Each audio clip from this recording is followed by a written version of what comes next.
Good afternoon, and welcome to another Government of Anguilla press conference. As I say, if it's Monday and it's not a holiday, at 2 p.m. we'll be here. Thank you all for coming out. I want to welcome today the Chief Medical Officer, Dr. Aisha Andrewen, and the Commissioner of Police, Mr. David Lynch. And he looks revived, refreshed, and rejuvenated, back on the rock. So before we get started, I'd like for us to say a word of prayer. Father in heaven, I want to thank you for this beautiful day. Thank you for the showers of blessing which you've bestowed upon us, and for protecting and keeping us, providing safety for the people of Anguilla. We know that other countries are not in the same state as we are, and we pray for them too, dear Father. Those who have lost loved ones, we ask your strength, give them strength and courage. And dear God, the decisions we make and as we discuss, hope that you would open minds and hearts. Continue to be with us, bless us, guide and direct us. I pray in Jesus' name. Amen. So, I know we had some lightning and thunder early this morning, and we know that with good things, there's sometimes we have to deal with the little bad things that come with it. So, with that in mind, I'd like to turn over to the Chief Medical Officer to bring us update on the COVID and the vaccines and any COVID exit protocols, plans. Thank you very much. So good afternoon, everyone. Blessed Monday afternoon.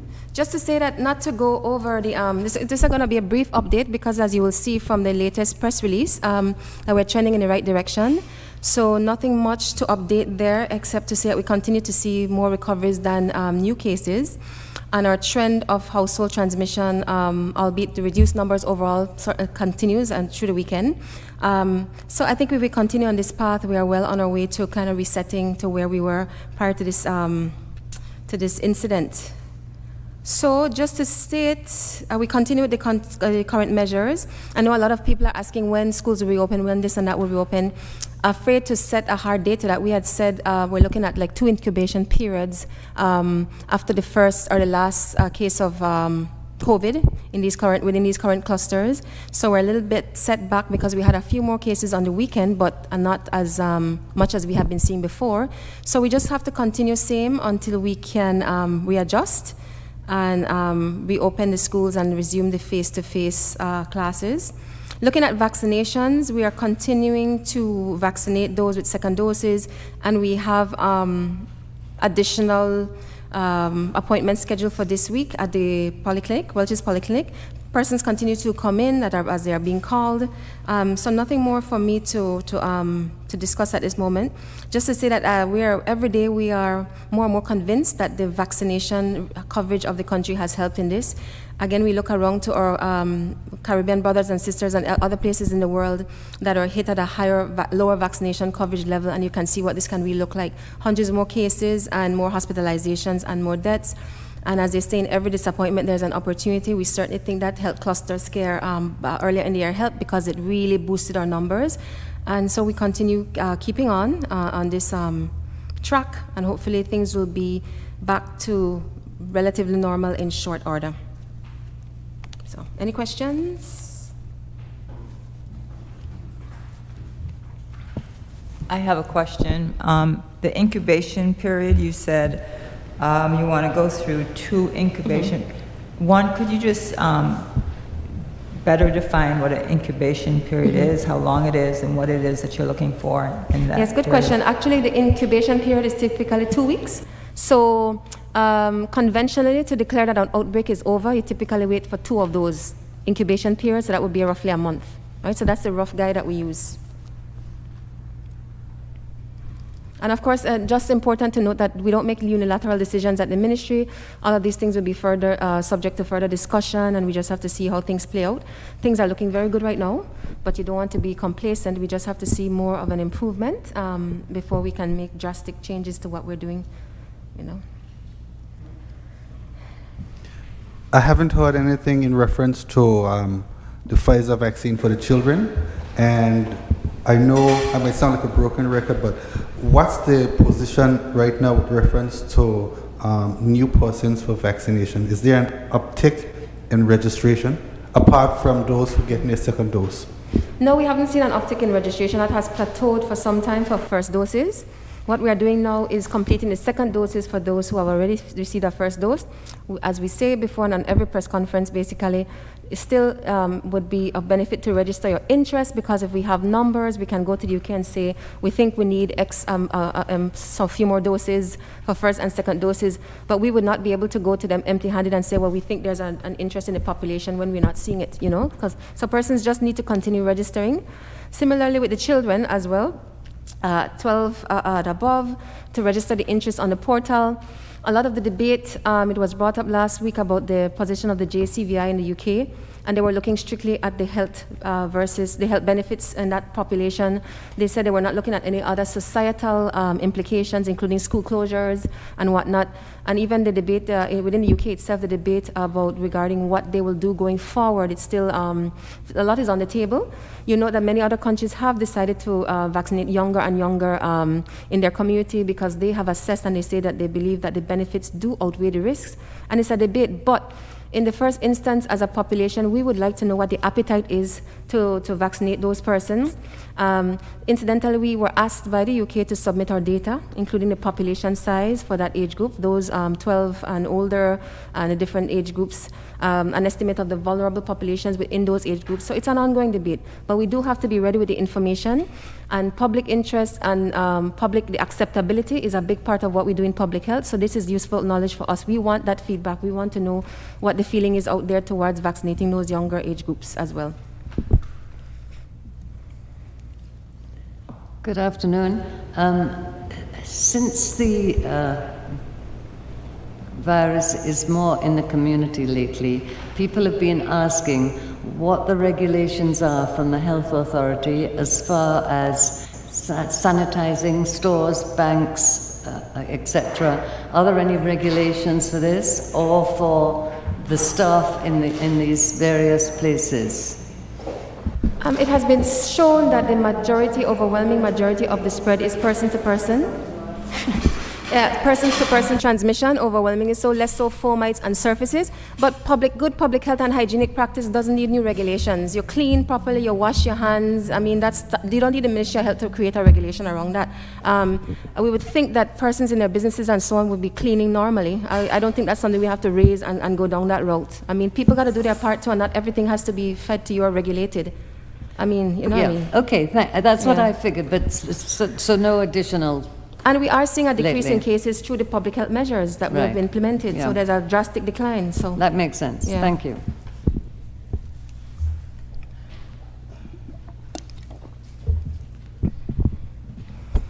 Good afternoon. I'm just in time. I have a question coming in from someone. I'm going to read your situation. It's quite lengthy, and you can respond accordingly based on your questions.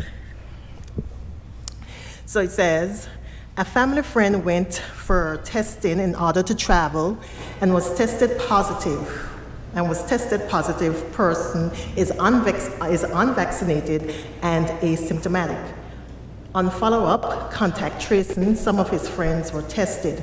From that list, one unvaccinated person tested positive, his son, who was asymptomatic. Further contact tracing within his family saw 4 family members tested, 2 fully vaccinated, and the rest unvaccinated, and all came back negative, test done on September 5th. Since then, there has been no follow-up testing, and everyone is within a full family set environment and totally asymptomatic and healthy. However, one family member had to travel, so they paid, and someone came to do a follow-up test on that person, which was again negative. Question 1, what percentage of the tests being done can be deemed as false positive?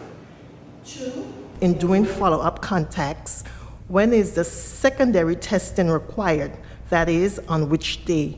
because when inquiries were done, they were told from the Ministry of Health that testing is done at the discretion of the CMO. And question 3, is it safe to say that if you pay for a follow-up test, it can be done earlier? So again, loaded questions, and I wish people would stop scapegoating the Ministry of Health and myself in particular. That's just rubbish. Nothing is discretionary with us. We go by protocols. In the first instance, what we have found with the contact tracing, there is a definition of contact. Not everybody that comes to us, and we screen widely, are bona fide contacts of positive cases. So there's that, right? We do a lot of testing or we do a lot of screening, we turn nobody away. When you are a bona fide contact of the case, meaning that you fit that definition, you had close contact, like a household contact, you're in that person's space more than 50 minutes at a time or cumulatively over a period, you were not with your protective gear, you didn't wear your mask, you were taking care of that person, you're a real contact of that case. Those persons are tested at the beginning of their quarantine period. They're quarantined once it's established that you're a contact, and then at the end of 7 to 10 days, depending on your vaccination status. So persons that have to go back to work and so on, we do a 7-day test and look, and other persons we do 10 days of quarantine, and then we test again.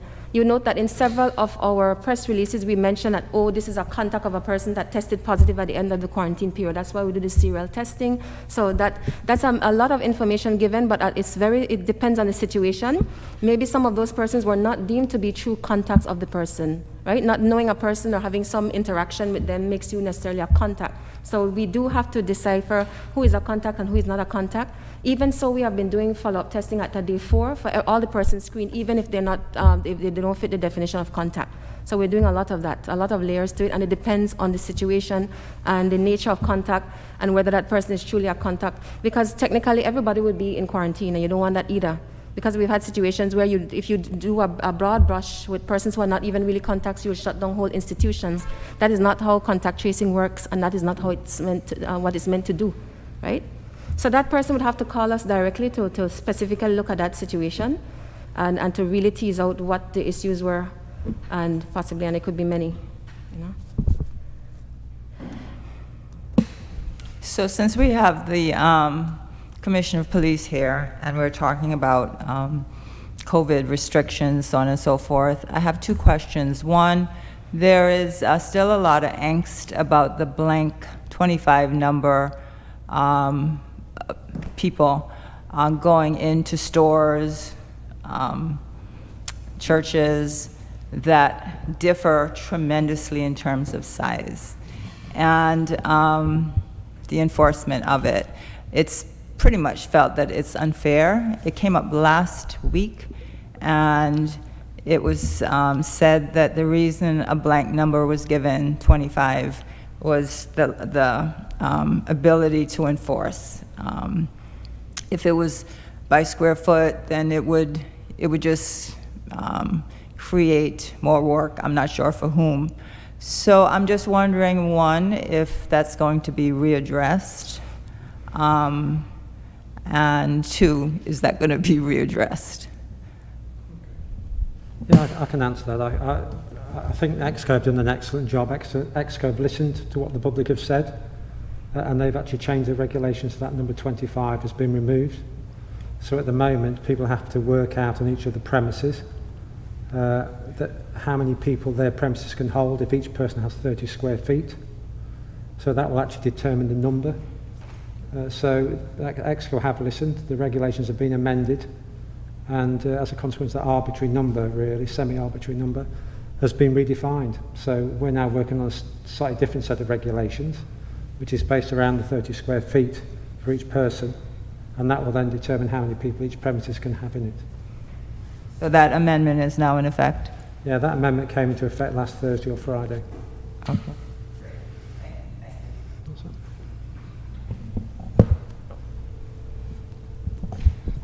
Good afternoon, Commissioner.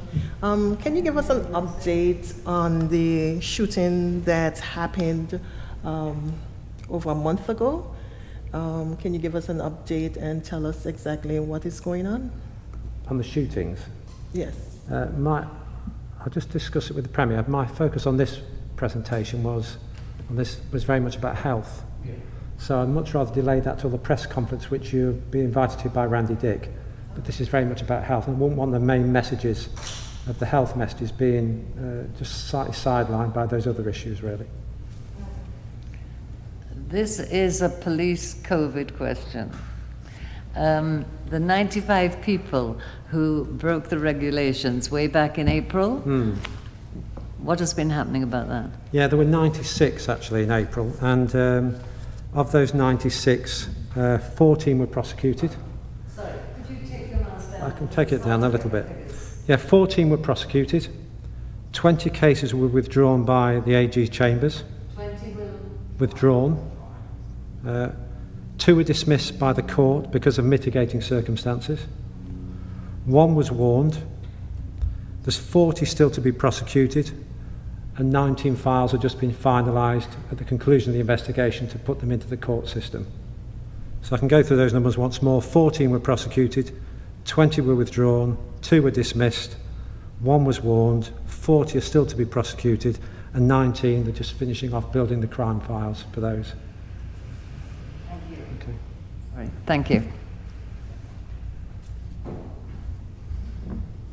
And actually, another COVID case question.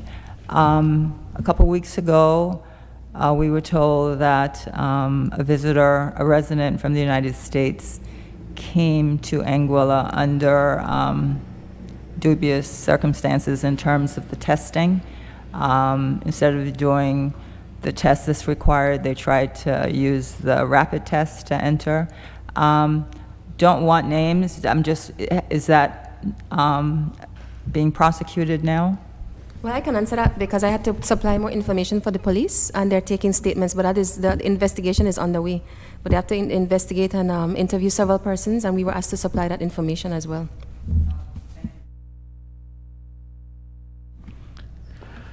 Commissioner, you have anything else to add since we have you here today? The only thing I'd like to add really is just to ask all the owners of premises where people are going to go into, shops, bars, etc., is just take it really seriously about measuring the distance within the premises, because the regulations say 30 square metres, and it's down for them. The intent behind this by EXCO is to keep people safe, and it's very much a case of just trying to work out how many people, and we will be coming round to ask people how many people can you have in your premises, and can I please have that assessment? And then from that we'll decide whether or not, with the AG's chambers, whether or not we're going to prosecute. But we're really asking for sensible management of premises by people.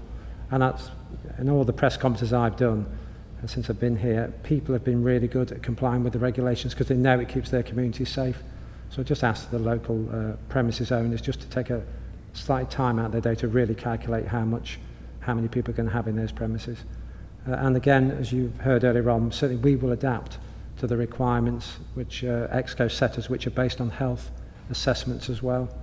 So if we need to take more enforcement, we will. But really it's about the intent, and the intent is about keeping people safe rather than prosecuting people. But so far, a lot of people are being really, really compliant. They're being very sensible. And I can only thank the public for doing that, taking that route really. It's been a really good, since I've been here, it's been a really good response. People have been really compliant. But if times get tougher, then the enforcement will get more rigid. Thank you. Thank you, Commissioner. I just, take responsibility for you not being aware that the regulations changed last Thursday at 23:59 p.m. I guess we've gotten accustomed to the governor and I giving a video press release. So, but this came into effect where we removed the hard 25 maximum number, and it's going by square footage. So bigger establishments, there can be more persons. But as you heard the commissioner say, the onus is on the owners or operators of these licensed premises to know, how many people fit into that requirement, and certainly to enforce the mask wearing, because that is mandatory. And there are fines associated with it, and the Royal Anguilla Police Force is going to enforce that, and it will come with ticketing and fines and going to court. So these are the things that we ask the people of Anguilla to be cognizant. The only way we can keep each other safe is, get vaccinated, wear masks, sanitize, as you've heard about, and also to social distance. And that's all we can ask you to do as good, responsible citizens and residents of this beautiful country.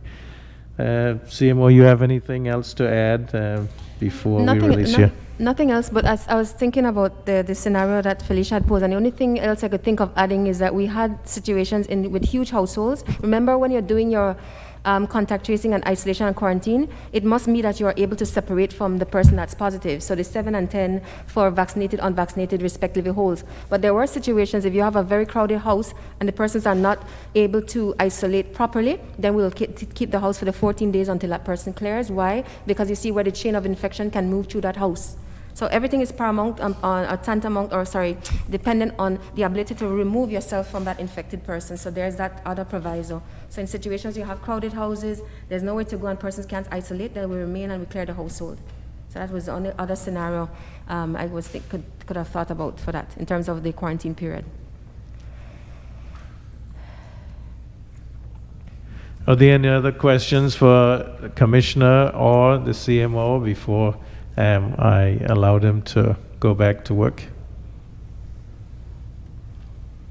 No, that's good. Thank you, and thanks for coming, Commissioner and CMO. Have a good afternoon and stay safe, and thanks for keeping us safe. Oops. At this time, I'd like to congratulate Lester Teal Richardson. I don't know if anybody knows him by Lester, but I heard that he's retiring today from the Anguilla Public Service after many years of dedicated service. And so I would like to thank him for his service and wish him the best in all his future endeavors. He certainly has helped us out here. He's worked with Radio Anguilla. He's helped in many of the public consultations and conferences, and also at the House of Assembly. So again, thanks to Teal for the great job that he's done. In terms of the Ministry of Home Affairs, the constitutional reform and electoral reform meetings are ongoing. We were in Island Harbor 2 weeks ago, last week in West End, and this week on Thursday at 6 p.m. at the St. Augustine's Anglican Church, there will be the continuation of the constitutional reform meetings. Everyone is invited to participate. You can come in person. The church is big, so it can hold a lot of people. We will enforce the social distancing, mask wearing, but also this is online, so persons can tune in Anguilla to a government website, and Dites has always been there to make sure that everything, and Lloyd Live. So that way we can get the word out, persons can participate. The emails have been given, so you can send in questions and comments.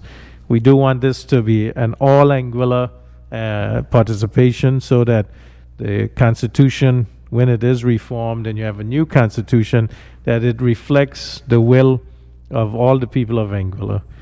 And that's the only way because this is the supreme law of the land that we are governed by, we should participate. So Thursday evening, St. Augustine Anglican Church in East End at 6 p.m. and the constitutional reform meetings continue. In terms of the Ministry of Infrastructure, certainly Blowing Point Ferry Terminal, the work has started there. The work is ongoing to complete the business case for the airport expansion, which will then be followed by expansion of the runway. Once we have the business case finalized for that, the Carteret Boulevard or Valley Main Road from roundabout to roundabout, that work is ongoing. And right now they're doing placing the lines underground. And then the House of Assembly will meet again tomorrow, Tuesday, the 14th of September at 10 a.m. The supplementary budget will have its second and third readings. That's where the reappropriation of funding, and that is basically what has the process is that the different ministries are asked to look at actual expenditure, and then the budget is redone to show that, to project until the end of the year how different money should be moved into different departments as needed. As has been mentioned, the COVID expenses does require that we have to, move monies around to meet the needs as they come about. COVID is very unpredictable, and it has to be paid for. We're also working on in the Ministry of Finance, the policy-based loan for from the Caribbean Development Bank for $20 million. Discussions have been ongoing regarding that. There are certain policies that have to be agreed to access that. We have gotten written notification from Lord Ahmad, the Minister for the Overseas Territories, that there is an in principle approval to acquire the $20 million from the CDB this year. And again, as we all know, that comes with conditions. So other than that, I can't think of anything that is pressing at this point in time, but certainly want to go back to the regulations that we're asking persons to be cognizant of: the mask wearing, the social distancing, the owners of establishments and operators of establishments, to make sure that they follow the recommendations and the what's regulated, that a certain square footage, one person per 30 square feet, which basically allows the 3 to 6 feet distance between persons. And at least 3 feet will be enforced by the Royal Anguilla Police Force. Just in a matter of information, we did meet this morning in the Ministry of Finance, the Ministry of Infrastructure, met with the ferryboat operators for those who go to the French side, and we had a very good discussion in terms of where they are, and there were some good suggestions made, which will be taken up also to involve the Ministry of Tourism and the Ministry of Health. So this is an all-hands-on-deck approach to try to give relief to this group who are hurting, as we know, because they are the ones who have been most impacted by the close down of Anguilla on March 20th of 2020. If you have any questions, I'll try to answer. If not, I'll ask the Minister of Infrastructure and Tourism if there's any update he'd like to give while you are formulating your questions. Just one quick question. You were talking about the meeting with the ferry operators, and you said there were some good suggestions. Does this mean that it could be sooner rather than later? Well, we are optimistic, and let's say that we got some very good suggestions. As the minister would know, he was in attendance, and we will work with that. And certainly, we have to weigh the health the economics together. But certainly I can say that it was a very positive meeting that we had today. I don't know if the minister wants to comment any on that. Good afternoon, everyone. Yes, this morning we met with the ferry boat operators, and it was a very productive meeting. We've often said that we don't have the monopoly on ideas, and there was a lot of helpful suggestions emanating from the ferry boat operators. And together we believe that we can come to some sort of, I don't want to call it a compromise, but a plan of action moving forward. And so we are very pleased with that. I think they are very happy with what we said. As you know, we are hoping to reopen the ferry boat operations in Marigot in August of this year, but circumstances dictated that we had to move those dates back. We didn't have any opening date, but the Premier, he has been stressed and losing sleep over the fact that the ferry boat operators have not been able to participate in the general economy. So we conducted that meeting this morning, and we'll get back and we'll meet again to formalize and finalize program moving forward. So there are no problems as far as the French authorities are concerned? Absolutely none. As a matter of fact, we crossed that hurdle many months ago.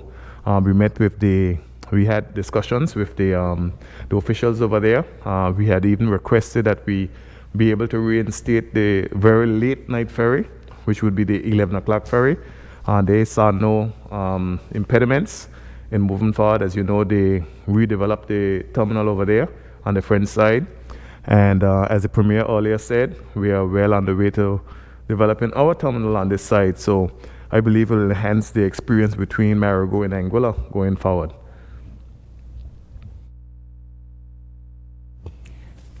Premier, a question about the policy-based loan. Could you elaborate a bit about other policies that have to be squared away prior to approval? I believe GST was the biggie, but are there other policies that are being negotiated as well prior to approval and dissemination of the money? There certainly are, but I can't elaborate right now. Certainly they are being formulated and put into a written form by the Ministry of Finance at this time. I think we have a deadline of the 16th to get that in, and then there's a meeting on the 23rd of the CDB in September. So can't elaborate right now, but certainly all of that will be made public in due course. Okay, thank you. And a question for Minister Hughes. The airport, the business case that that's been talked about for a long time. Is there a timeline, a completion timeline of that business case? And once that timeline is reached, could you just kind of go through the process as to, is it automatically approved, or just what happens after the case is made and to whom the case is made? Thank you. Thank you very much for that question. As you know, Anguilla is guided by the Framework for Fiscal Responsibility and Sustainability Act. Any public-private partnership, whether it be by local entities and the government of Anguilla or by foreign entities, have to be guided by that act. That act is very important as we move forward because it determines the dollar figures, it determines the cost analysis, benefit analysis. It also determines the lowest threshold in which you can invest from the public-private partnership. And so one of the things that always come to being is a contingent liability. And contingent liability is something that the British government always have to also mitigate. So too would we have to mitigate. And the contingent liability, no matter what the structure, it always falls on Her Majesty's government ultimately. Yes, Her Majesty's government may say, you know what, you have to implement such and such a tax in order to pay for the contingency because we're not going to take that responsibility, but legally the responsibility is theirs ultimately. So in order to move forward with the development of an entity such as the airport, we all know that the government will not have the financial wherewithal to do it themselves. And so you have to enter into public-private partnerships. So the first step is to have an entrustment, right? So once you acquire that entrustment from Her Majesty's government to move forward with the business case, then you have to find the funding for the business case in the airport development plan. And through Her Majesty's government again, they were able to provide that funding. We have a deadline of March of 2022 to have that completed. So once we have that on our desk, we can then forward it on, and then at that point in time, we will ask for a further entrustment. And that further entrustment is to engage in partners, if you may call it that, for the development of the airport. As we all know, we have been in discussions from early with the Canadian Commercial Corporation, which is an entity of the Ministry of Finance and the Canadian government. The British government and the Canadian government have a very good relationship. They trust them. They have proven themselves not only in Canada, but also in Bermuda. I believe they did some work in the Cayman Islands as well. So that is our first order of the day. And we will be guided through a partnership between the British government, the Canadian government, and the government of Anguilla to move forward with the development of the airport. So we can say that the commencement of the extension of the runway for the Clayton J. Lloyd International will begin on March of 2022, but we can say that the business case shall be completed by March of 2022. Mr. Hughes, you made reference to that. The St. Martin government give go ahead for the fair thing, and I know that was during the COVID period also. Now we know that Anguillians going to St. Martin, when they come back, have to quarantine. Day trippers, what will happen to day trippers? Will that policy still remain in place, and will rapid testing be done on the French side before they are allowed to come over? We have not formulated how that would look, but right now, if it were to start today, it will be guided by the existing protocols. It will be guided by the existing protocols. As we stand today, persons from St. Martin, given the new protocols that we have with the 4-day quarantine, won't be able to do day trips. But before the 4-day quarantine, you could reasonably do a day trip. It may be, we may have to reinstitute some form of the bubble. We don't know. So until we can formulate the protocols to guide the movement between French side, St. Martin, and Anguilla, then we will be able to come to you with more information. But those protocols will also take into consideration a significant input from the health team. What will happen in October 1?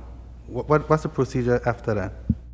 Well, at present, the existing protocols will be guided by them in October 1 as well.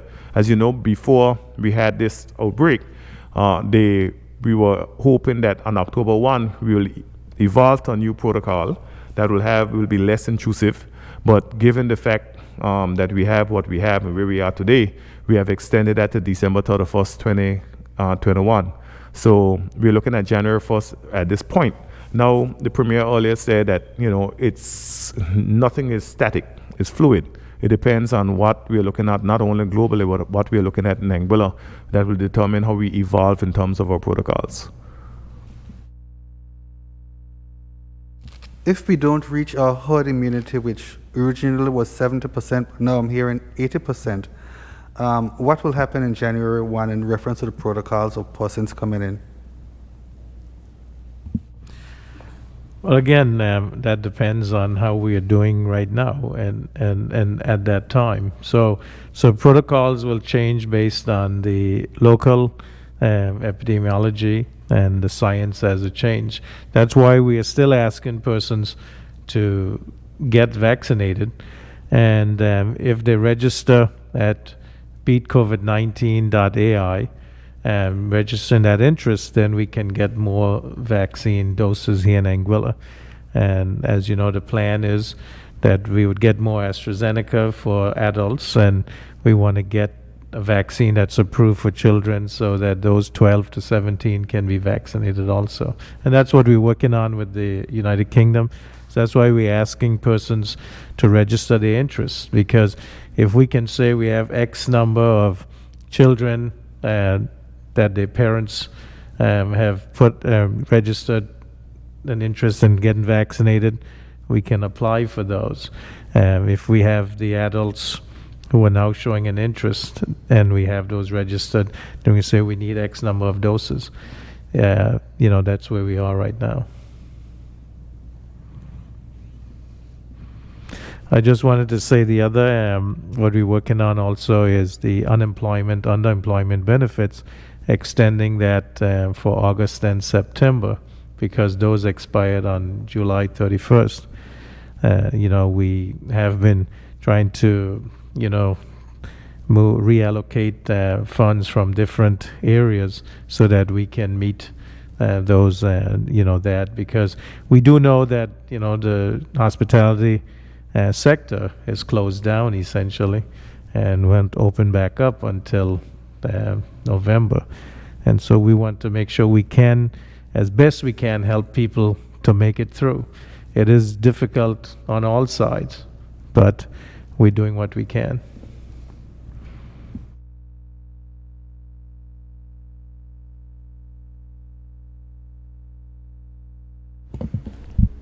I have a question for Minister Hughes, tourism related.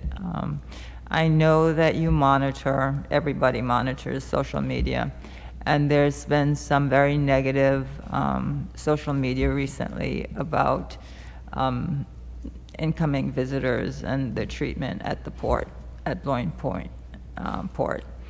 Could you tell me how you plan to address that? Is it being addressed? I know you're looking at it. So what steps are being looked at to mitigate what's happening?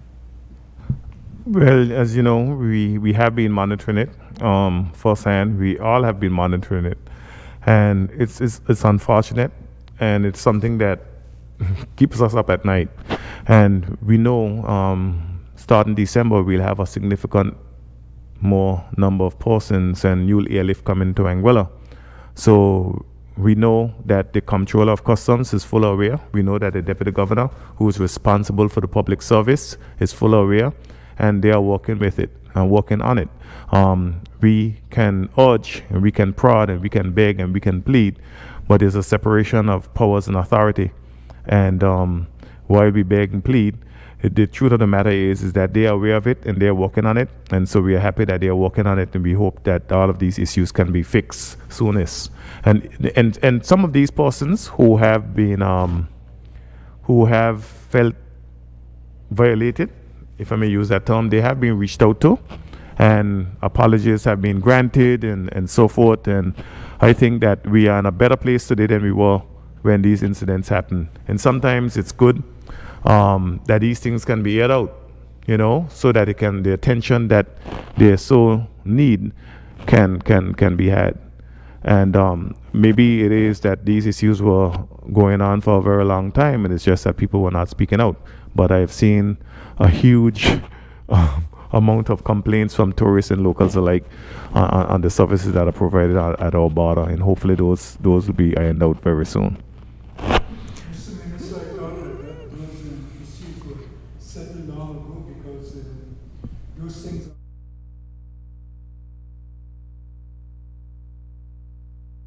I am very aware of that.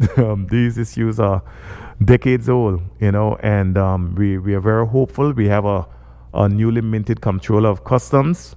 The Deputy Governor is looking at it seriously. They're looking at retraining, and hopefully the retraining can also have a readjustment of attitudes from all sides, and hopefully we can move forward, and these issues will not pop up again. Well, I'd like to, say that, the new Comptroller of Customs, he is working on educating the public more and the traveling public about, some of the protocols regarding, what waivers there are, what exemptions there are, and that's good. And I want to thank the customs and immigration agents for doing, a yeoman's task. This has been tough during COVID for everyone. And they put themselves on the line every day to make sure that persons come into Anguilla safely, that they protect the population, and they also want to make sure that no illicit or illegal substances are imported into the country. And so they have a tough task that they have to do, and they have to use their training and use what limitations they have in terms of equipment for monitoring. So I want to commend them for what they do. Certainly we can all do better, and I know that they're working on that, and the controller has taken that on as a personal responsibility, and the same thing customs and immigration. So I'm hopeful and optimistic that when we can do better, we will do better.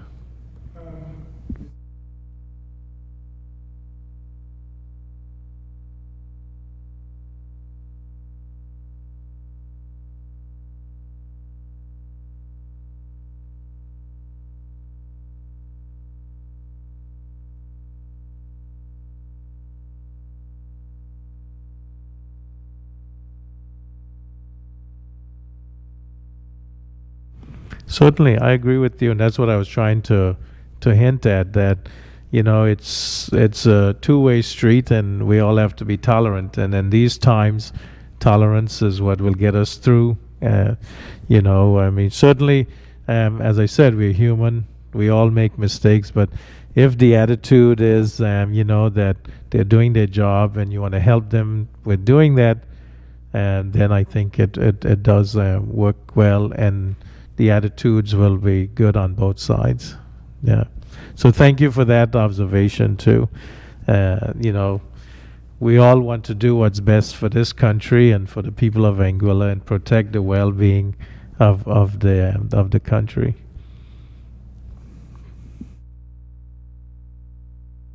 Any other questions today about any? If not, I want to thank you all for coming. It's good to see you out in spite of the inclement weather to be here. I want to thank Teal, that is Lester Teal Richardson. Today is his last day in the public service. Thank him for his yeoman service. I want to thank Radio Anguilla, the Daily Herald, the Anguillian, KCN Channel 4, Dites, of course, for always being here to do a great job, Lloyd's Live, and I want to thank the liaison for the Spanish community who is here with us, the Ministerial Assistant, the Ministry of Finance, Parliamentary Secretary, Minister for Infrastructure and Tourism, and certainly, we hope that next Monday you'll be here at the same time for another informative session. And remember, House of Assembly tomorrow at 10 a.m. and on Thursday, 6 p.m. at the St. Augustine Anglican Church in East End, the constitutional reform, meetings will continue. Thank you all.